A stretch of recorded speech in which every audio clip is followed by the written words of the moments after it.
Hi guys, మా మామిడి తోటలకు వెళ్ళడానికి ఎంట్రన్స్ గేట్ ముందు ఒక పెద్ద కాలువ ఉంది. వర్షాకాలంలో పెద్ద పెద్ద తుఫాన్లు వచ్చాయంటే ఈ కాలువ దాటి మామిడి తోటలకు వెళ్ళడం చాలా కష్టమవుతుంది.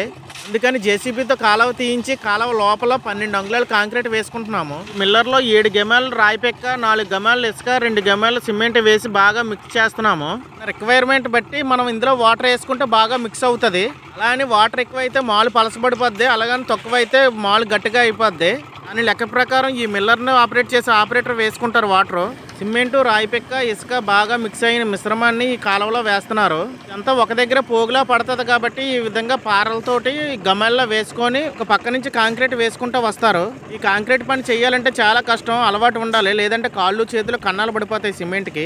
ఈ విధంగా కన్స్ట్రక్షన్ చేయడం ఇదే మొదటిసారి. ఒక కాంట్రాక్టర్ సలహా తీసుకొని ఆయన చెప్పినట్లు ఈ విధంగా మాలు కల్పించుకొని గ్రౌండ్లో వేయించుకుంటున్నాను. ఎండ ఎక్కువగా కాయడం వల్ల అందరికీ చెమటలు కారుతున్నాయి.